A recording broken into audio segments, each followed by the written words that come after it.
The bitter cold of an Ohio winter swept across the narrow streets of Franklin, a small, unassuming town tucked away from the sprawling cities. Snow blew sideways in icy sheets as Margaret Pierce trudged carefully along the frozen sidewalk, clutching her heavy wool coat tightly around her thin frame. Her breath puffed out in pale clouds as she fought against the wind. The basket in her hands was heavier than usual. Loaded not with her usual groceries, but with medicine, a few fresh eggs, and 2 small blankets she had sewn herself.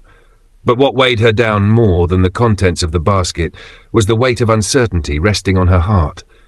As she reached the corner by the old public library, she heard it, a sound so faint it almost blended with the wind. A cry. 2 cries. Her pace quickened, and as she rounded the corner, the sight stopped her in her tracks.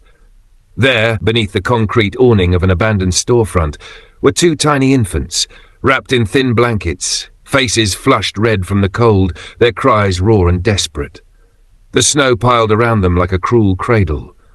Margaret's heart lurched. She rushed forward, kneeling on the freezing ground without hesitation. The cold bit into her skin, but she didn't feel it. She pulled back the blankets and gasped. The baby's lips were turning blue. Their small chests heaved in uneven gasps. Both had high fevers, and their tiny hands were clenched into tight fists. "Oh, my God," she whispered. "Who would leave you like this?" Her mind raced. She could not leave them here, not for another second. With trembling fingers, Margaret gathered them into her arms, wrapping them in her coat as best as she could. The babies whimpered softly against her chest. The hospital. She had to get them to the hospital. The emergency room at Franklin Memorial was nearly empty when Margaret burst through the double doors, her face flushed from the cold. Nurses rushed to her side as she shouted for help. "These babies, please, they're burning up." Doctors quickly took the infants from her arms, barking orders to the medical team. The monitors beeped rapidly as oxygen masks were placed over their tiny faces. A doctor approached Margaret while the team worked. His name tag read Dr. Alan Carter. "Ma'am, are you their mother?" he asked. Margaret shook her head. "No, I found them on the street." Dr. Carter's eyes softened. "You saved their lives by bringing them here. They have severe pneumonia. We'll do everything we can, but they'll need immediate intensive care." Margaret nodded, her hands trembling. "Do whatever you need to do." The doctor's expression shifted to one of concern. "The cost will be significant. Without insurance, we're estimating upwards of $15,000 for both of them." Margaret's stomach twisted into a knot. $15,000. She barely made enough to cover her modest rent and keep the heat running in her tiny rental house. Her savings, scraped together over years of odd jobs and collecting recyclables, wouldn't even touch that number. "I'll find a way," she whispered. "Just save them." Margaret spent the night in a stiff waiting room chair, watching the snow continue to fall outside. By morning, her friend, an older neighbor named Susan Reynolds, arrived after Margaret had called her in desperation. Susan pressed a thin envelope into Margaret's hand. Inside was $500, all Susan could spare. "I know it isn't enough, Maggie," Susan said, her voice thick with worry. "But it's something." Margaret's eyes filled with tears. "Thank you, Susan, thank you so much." "You're a good woman, Maggie, but you're not young anymore. Are you sure you want to take this on? Raising 2 abandoned babies? What if their real family comes back one day?" Margaret glanced toward the neonatal intensive care unit, where the babies lay hooked up to monitors, but finally breathing easier. "I couldn't just walk past them," she whispered. "They're innocent. Someone has to love them." Susan sighed, but smiled. "You've always had a bigger heart than the rest of us." Later that afternoon, Dr. Carter returned with surprising news. "The hospital has reviewed your case, Miss Pierce. Because of the circumstances, we've applied for emergency assistance on your behalf. The medical board approved full coverage of the expenses." Margaret gasped. "You mean?" "There will be no bill," Dr. Carter smiled, "and some of the staff have taken up a small collection. We wanted you and the babies to have something for the new year." Tears streamed down Margaret's face. I don't know what to say." "Just keep loving them," Dr. Carter said kindly. "That's enough, thanks." Margaret named the babies that night. The boy she called Joshua, for good luck. The girl she named Rosie, for joy. "Joshua and Rosie," she whispered as she rocked them gently. "We may not have much, but we'll have each other." Outside, the first sunrise of the new year broke across the snow-covered town. For the first time in a long while, Margaret allowed herself to believe in hope. The years that followed were both the hardest and happiest of Margaret Pierce's life. Raising 2 children alone in a tiny house on the edge of Franklin wasn't easy, especially for a woman in her late 50s. But every sacrifice, every sleepless night, was worth it each time she looked into the bright, innocent eyes of Joshua and Rosie. They grew like wildflowers. Joshua, with his thick, dark hair and curious mind, was always asking questions. At 3, he was already fascinated by how things worked, taking apart Margaret's old alarm clock and trying to fix it with his tiny fingers. Rosie, sweet and gentle, followed closely behind her brother in age, her large brown eyes sparkling with wonder. She had a natural tenderness far beyond her years, always offering Margaret small wildflowers she picked from the edge of the nearby woods. But while their laughter filled the small house, their struggles were never far behind. Money was tight. The hospital's generosity had spared them crushing debt at the beginning, but day-to-day life was a different story. Margaret cleaned houses, worked at a local diner on weekends, and collected aluminum cans on the side. Susan, ever loyal, helped as much as she could, occasionally bringing groceries or hand-me-down clothes. Still, the kids never knew how poor they were. Margaret protected them from that. She patched clothes instead of buying new ones, cooked simple meals, and made toys from old scraps. Their home was always filled with warmth, even when the pantry wasn't. One bitter winter, when both children were around 7, Margaret fell ill. Her body, worn down from years of hard work, gave out under the strain. Pneumonia kept her bedridden for weeks. Joshua and Rosie did what no children their age should have to do. They cared for her. They cooked simple meals with whatever they could find in the cupboards. They walked to the corner pharmacy to pick up her prescriptions, always handing over the few dollar bills they secretly saved from collecting recyclables in town. When Margaret recovered, she cried as she hugged them tightly. "You shouldn't have to take care of me," she whispered. "But you always take care of us, Grandma," Rosie said softly. "We just wanted to help." Grandma. That's what they had started calling her as they grew older. Though she never corrected them, deep down, she feared one day they would ask for answers she couldn't give. Franklin was a small town, but even small towns had cruel tongues. Rumors swirled as the years passed. People whispered about how Margaret found the children. Some accused her of stealing them. Others speculated about the missing wealthy families in nearby cities. Margaret ignored them all. She had made peace with the uncertainty long ago. What mattered was the bond they had built, not blood, but love. Then, one summer evening, something changed. Joshua, now 11, came home unusually quiet. Margaret noticed immediately. "What's wrong, sweetheart?" she asked gently. He hesitated, chewing on his bottom lip. "Grandma, am I your real grandson?" The question she feared had finally arrived. Margaret sat down, motioning for both Joshua and Rosie to join her. She took their hands into hers. "My loves," she whispered, her voice trembling, "I may not have given birth to you, but you are my children in every way that matters. I found you when you were left alone in this world, and from that moment on you became my heart." Rosie wiped a tear from her cheek. Joshua swallowed hard but nodded. "We don't care where we came from, Grandma," Joshua said. "We love you." Margaret smiled through her tears, pulling them both into a tight embrace. "And I love you, forever." What none of them knew, however, was that far beyond their small town, the truth about Joshua and Rosie's origins had not been buried, merely hidden. Powerful forces stirred in the distant city, and with each passing year, fate was quietly working to reunite what had once been torn apart. The past was coming. It was an ordinary Saturday morning in Franklin. Margaret stood by the stove, flipping pancakes, while the children sat at the kitchen table, colouring in old notebooks she'd picked up from the thrift store. The smell of maple syrup filled the house. Life, though simple, had found its rhythm. Then came the knock, firm, sharp, unexpected. Margaret wiped her hands on a towel and approached the front door, puzzled. Few people ever visited unannounced, especially so early. When she opened it, 2 sharply dressed men stood before her, their black suits sharply contrasting against the peeling white paint of her front porch. Behind them, a sleek black SUV idled at the curb. "Mrs. Pierce?" the taller of the two asked politely. "Yes." Margaret replied cautiously. "Can I help you?"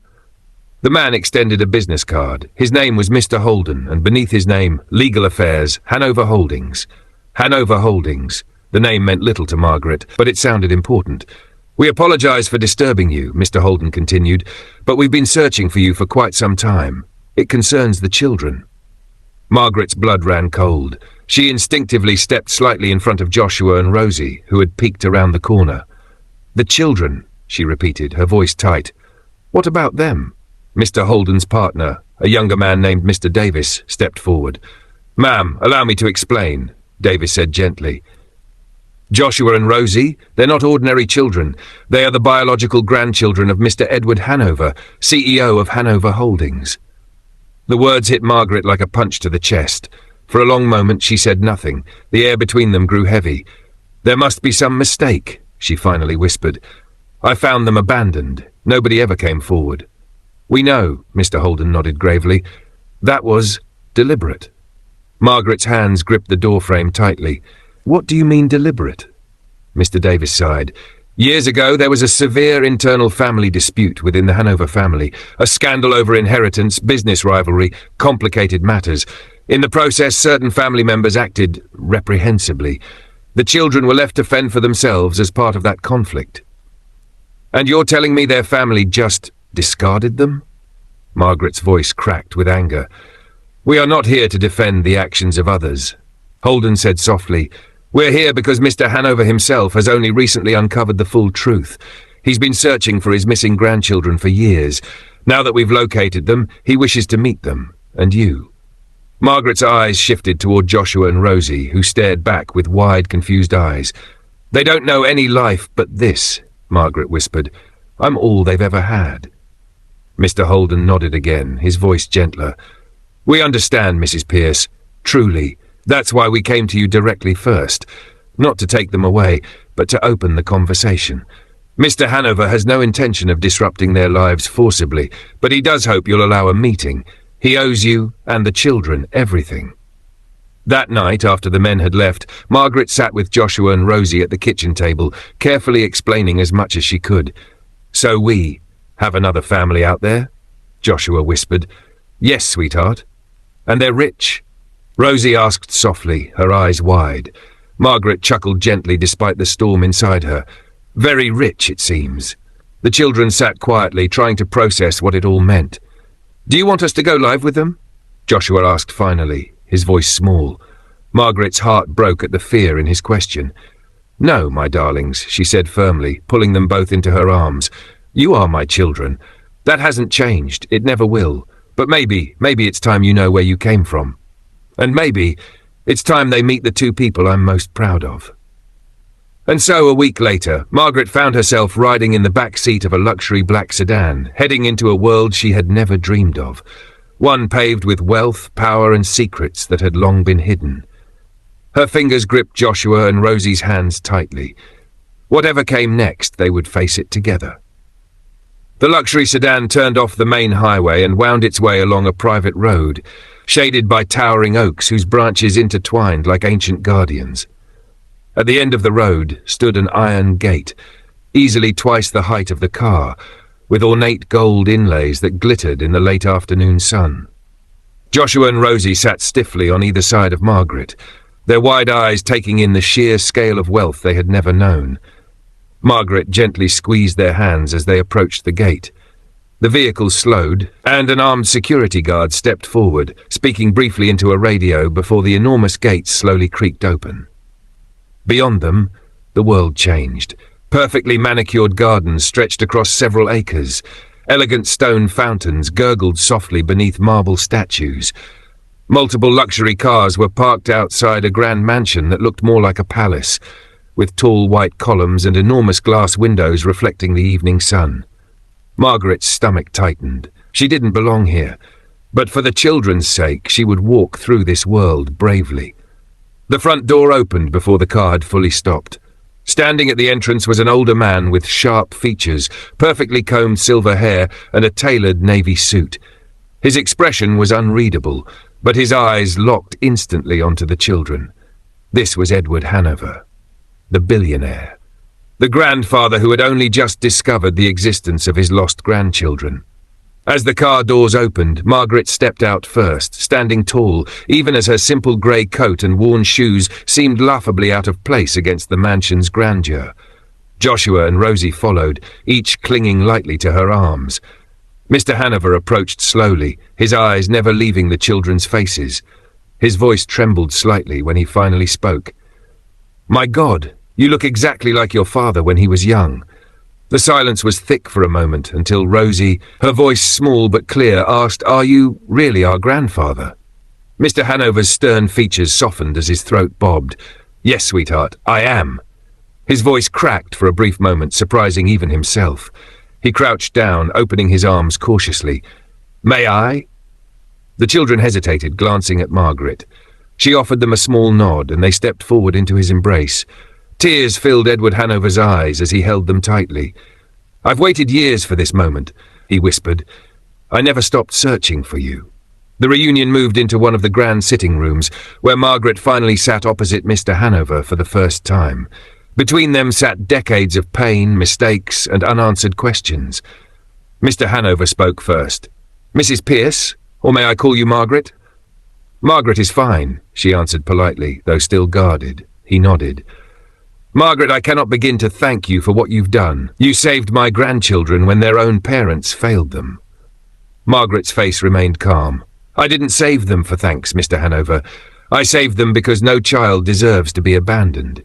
He nodded solemnly. "I agree, and though I cannot erase what's happened, I hope to make things right going forward." Margaret stayed silent for a moment before finally asking, why were they abandoned at all? The billionaire sighed heavily, leaning back into his leather chair. "My son made many mistakes. He married against my wishes into a family whose greed was limitless. After vicious business feuds and inheritance disputes, threats were made, against him, against the children. One night, in desperation and fear, his wife's family arranged to have the children taken away and abandoned. They thought the children would disappear quietly." Margaret's stomach twisted at the thought. "And your son?" she asked. Mr. Hanover's jaw clenched. "He passed away shortly after, heartbroken and helpless." His voice wavered. "I only learned the truth recently, after years of searching and uncovering long-buried secrets." For a moment, Margaret allowed herself to see the grief in his face. "I don't pretend to understand your world," she said softly. "But I do know Joshua and Rosie deserve better than lies, no matter how much money sits in your bank." "You have my word," Mr. Hanover said sincerely. "I will never separate them from you. You are their mother as much as anyone by blood. I simply wish to be part of their lives, and I wish to support all three of you in every way." The following weeks became a whirlwind of adjustments. Joshua and Rosie were introduced to private tutors, doctors, and even counsellors, all at Mr. Hanover's insistence. Trust funds were opened in their names, and Margaret was assigned a personal advisor to handle financial matters. For the first time in her life, Margaret no longer had to worry about rent, groceries, or medical bills. But wealth brought new problems. At the first family gathering organised at the Hanover estate, Margaret met the rest of the extended Hanover family, most of whom were not as welcoming. Whispers followed her wherever she walked through the mansion's marble halls. "She's just a farmer. Look at those clothes. Embarrassing. She doesn't belong in this family." One of Mr. Hanover's distant cousins, a snobbish woman named Priscilla, barely hid her disdain. "It's touching, Edward," Priscilla said with a tight smile, "that you've opened your home to this charity case." Margaret's face flushed, but before she could respond, Joshua, standing nearby, boldly interrupted. "She's not a charity case. She's our grandma, and without her we wouldn't even be alive." The entire room fell silent. Margaret's eyes welled with pride as she reached for Joshua's hand. Priscilla's face paled, quickly silencing her venom. Mr. Hanover stood beside them and spoke loudly enough for everyone to hear. "Margaret is family now, and if anyone here cannot respect that, they are free to leave my home." No one dared respond. In the months that followed, Margaret would continue to face slights and backhanded remarks from jealous relatives and bitter socialites who believed she didn't belong among them. But no matter how wealthy or powerful they were, Margaret Pierce stood her ground. Not with arrogance, but with the quiet dignity of a woman who had earned her place through love, sacrifice, and resilience. The Hanover estate sparkled under the glow of a grand chandelier as the evening's gala began. It was a night meant to celebrate the official integration of Joshua and Rosie into the Hanover family, but beneath the glittering surface, unease brewed. Margaret stood near the edge of the ballroom, her simple navy dress modest compared to the designer gowns swirling around her. She sipped her water quietly, observing the crowd with both caution and detachment. The event was filled with powerful business partners, socialites, and extended Hanover relatives, most of whom hadn't bothered to hide their distaste for her presence these past few months. Priscilla and her inner circle were among the worst. They whispered behind gilded champagne flutes, casting glances toward Margaret, as if she were nothing more than an embarrassing stain on their evening wear. "I don't care how much Edward loves to play saviour," Priscilla whispered to her equally sour cousin Meredith. "That woman is still just a farmer. She doesn't belong here." Meredith chuckled, lowering her voice. "Sooner or later, she'll understand she's out of her depth." What none of them realized was that Joshua had overheard every word. The boy had grown into a fiercely protective young man, his quiet nature hiding the steel Margaret had unknowingly nurtured in him all those years in Franklin. He approached Margaret, his jaw tight. "Grandma," he said softly, "you don't have to stand alone all night." Margaret smiled warmly, placing a hand on his arm. "I'm all right, sweetheart." Joshua hesitated before lowering his voice. "They're talking again, saying awful things." Margaret sighed. "Let them talk. They don't understand what family really means." But Joshua didn't share her calm. He clenched his fists, his protective instincts warring with his respect for the decorum of the night. Across the room, Mr. Hanover had been watching too. He approached them both, his cane tapping softly against the marble floor. "Margaret," he said gently, "you've handled their cruelty with more grace than any of them deserve." "It's not worth fighting, Edward," she answered. "They're stuck in a world where money defines value. I live in a world where love defines it." His eyes softened with deep admiration. "Perhaps that's why my grandchildren turned out so strong. They learned from you." But the evening was far from over. As the night wore on, the moment of true confrontation arrived, engineered by none other than Priscilla herself. Standing in the center of the ballroom, she raised her glass and clinked her spoon gently against it, calling for attention. "Family and friends," she announced, her voice ringing through the room. "Tonight we celebrate Joshua and Rosie officially joining our family's legacy." Polite applause followed. "But," Priscilla continued, feigning innocence, "let us not forget how unconventional their upbringing was, rescued from such tragic beginnings by our dear Margaret. How selfless of her." A ripple of thin laughter spread through her group of supporters. Margaret's heart pounded, but she stood firm. Priscilla pressed on. "Now that Joshua and Rosie are part of the Hanover fortune, I wonder, shouldn't we consider what's best for them long term? Perhaps professional guardianship? Guidance from family members more familiar with our world?" The room stiffened. It was no longer innuendo. It was a direct attempt to separate Margaret from the children. Joshua stepped forward, his voice strong and unwavering. "Stop." The entire room fell silent. Joshua stood tall, his dark suit making him look far older than his years. "You think because you have money, you can take what isn't yours. But you weren't there. You didn't feed us. You didn't keep us warm. You didn't sacrifice everything so we could live." Rosie joined him, her voice trembling but powerful. "Grandma is our family, our real family. You can't replace her." The siblings stood shoulder to shoulder, their unity unshakable. Priscilla's face flushed, her composure cracking. "This isn't about taking anyone away. It's about their future." Edward Hanover's voice suddenly cut through the tension like a blade. "No, Priscilla," he said sharply, stepping forward. "This is about your greed." He turned to address the entire room now, his voice commanding. "My grandchildren are here today because of one woman's love and sacrifice. Margaret Pierce saved them when everyone else abandoned them. She gave them life when our own blood betrayed them. There will be no debate about guardianship. Margaret is, and will always be, their mother." The crowd stood frozen, stunned by the patriarch's final word. "And anyone who questions that," Edward added coldly, "will find themselves unwelcome in my home and cut from Hanover Holdings permanently." The gasps were audible. Priscilla's face drained of colour entirely. She opened her mouth to object, but no words came. No one dared challenge Edward further.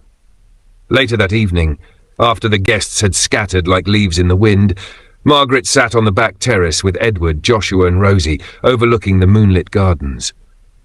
"I'm sorry you had to endure all that tonight," Edward said softly. Margaret shook her head. "You don't need to apologize. I didn't come here to be accepted by them. I came here for Joshua and Rosie." "You've earned much more than acceptance," Edward replied. "You've earned respect." Margaret smiled. "I didn't raise them to chase wealth. I raised them to understand loyalty. And you succeeded." Joshua and Rosie leaned against her shoulders, their eyes closing peacefully under the stars. In that moment, beneath all the glittering wealth, Margaret knew she hadn't just saved 2 abandoned babies. She had built a family strong enough to withstand anything, even the ugliness of greed. Months passed after that unforgettable evening. The house, once filled with whispers of judgment and cold, careful glances, now echoed with the warm, genuine laughter of family. The snakes had slithered back into their dark corners, and with Edward Hanover's firm stance, no one dared challenge Margaret's place again. The mansion was no longer a place of tension for Margaret, but a place where Joshua and Rosie thrived. Joshua dove into his studies with a hunger for knowledge, excelling under the mentorship of private tutors and business professors arranged by Edward. Rosie, ever gentle and artistic, discovered a gift for design. She began taking art classes, her sketches filling the once formal sitting rooms with colour and life. But while the children embraced parts of this new world, Margaret stayed grounded. Even with private chefs and housekeepers available, she still insisted on cooking breakfast herself each morning. She still rose before sunrise, tended to the small garden Edward had built for her at the edge of the estate, and spent quiet hours sewing and reading. She never forgot where she came from. One spring morning, Edward joined her on the terrace as she watered her tomato plants. "You're up early as always, Margaret," he said with a soft smile, watching her hands gently work the soil. "Old habits die hard," she chuckled. Edward leaned on his cane, watching her carefully. "You know, I always thought wealth could buy peace. But watching you, I realize I never truly understood peace until I saw what you built in that little house of yours." Margaret wiped her hands on her apron and sat beside him. "Peace doesn't come from money, Edward. It comes from knowing you did right by the people you love." He nodded thoughtfully. "You've done that better than anyone I've ever met." After a long pause, his tone shifted gently. "Margaret, I've been reviewing my estate. My time won't last forever." "Edward," she began. He raised his hand. "Please let me finish." His voice was steady. "You've never asked for anything, but this family, this fortune, it now belongs to Joshua and Rosie as much as anyone. You've earned your place in it too." Margaret shook her head. "I don't need any titles or shares, Edward. I have everything I need when I see them happy." Edward smiled. "And yet it's only right that you are legally recognized as their guardian, as part of this family, officially." Tears welled in Margaret's eyes, not because of the wealth, but because after so much struggle, sacrifice and humiliation, she was being fully seen, not as a temporary caretaker, not as an outsider, but as family. The paperwork was finalized weeks later. Margaret was officially listed as co-guardian of Joshua and Rosie's inheritance and as an honorary board member of Hanover Holdings. It was far more than legal status. It was the world's acknowledgement of what had always been true in her heart. By summer, the estate transformed further. Joshua and Rosie convinced Edward to turn part of the sprawling property into a community outreach centre. The centre provided resources for abandoned children, single mothers and struggling families, giving others the same kind of second chance Margaret had once given them. On opening day, Margaret stood at the podium beside Joshua and Rosie, her hands shaking slightly as the cameras flashed. She gazed out at the crowd, her voice steady but full of emotion. "There was a time I had nothing but my 2 hands and these 2 children. The world may have looked at us and seen poverty, but what they didn't see was love, and love builds stronger foundations than money ever can." The applause was thunderous. Edward, standing beside her, clapped proudly, his eyes shimmering. That evening, as the family gathered around the long dinner table, Margaret looked around and smiled. Joshua, Rosie, Edward. The once divided family was whole again, and at last she could breathe, not from relief but from contentment. Her quiet little house had grown into something vast and unbreakable, not built on blood, not built on wealth, but built on love, and that was something no one could ever take away.